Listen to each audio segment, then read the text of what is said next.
जब आप भूतकाल का अनुभव करते हैं तो वह भूतकाल नहीं, उस वक्त का वर्तमान था। जब आप भविष्य की कल्पना करते हैं तो वह भविष्य नहीं, उस वक्त का वर्तमान होगा।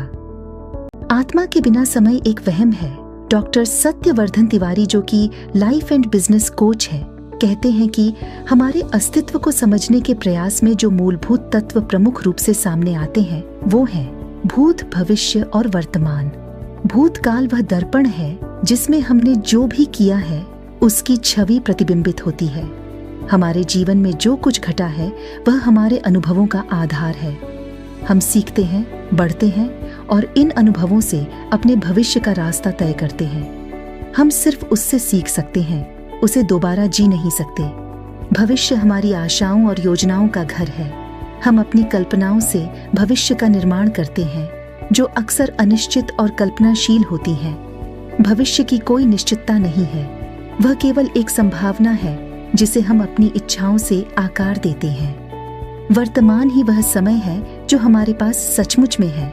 यह वह क्षण है जो हमें जीवन का वास्तविक अनुभव कराता है। भूतकाल के अनुभव और भविष्य की कल्पनाओं को जीने का यही मौका है। जब आप भूतकाल का अनुभव करते हैं तो वह भूतकाल नहीं, उस वक्त का वर्तमान था। जब आप भविष्य की कल्पना करते हैं तो वह भविष्य नहीं, उस वक्त का वर्तमान होगा। और जब आप वर्तमान में जीते हैं तभी आप जीवन की सच्ची अनुभूति कर सकते हैं। यही कारण है कि वर्तमान को जीवन का सच्चा आधार कहा जाता है। पर जब समय को आत्मा की परिप्रेक्ष्य से देखा जाए तो एक मायाजाल या भ्रम जैसा प्रतीत होता है। समय की धारणा हमारे मानसिक स्थिति का परिणाम है जो हमारे अनुभवों, उम्मीदों और भावनाओं से संचालित होती है। लेकिन आत्मा, जो अनंत और अजर अमर है, के लिए समय का कोई अस्तित्व नहीं है। यह केवल शरीर और मस्तिष्क के लिए एक सीमित अवधारणा है। जब आत्मा के दृष्टिकोण से देखें तो समय केवल एक भ्रम है।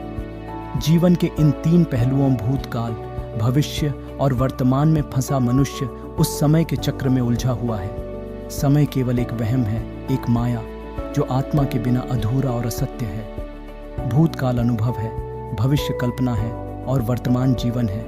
लेकिन यह सब समय के संदर्भ में भ्रमित हो जाते हैं जब आत्मा को नकार दिया जाए।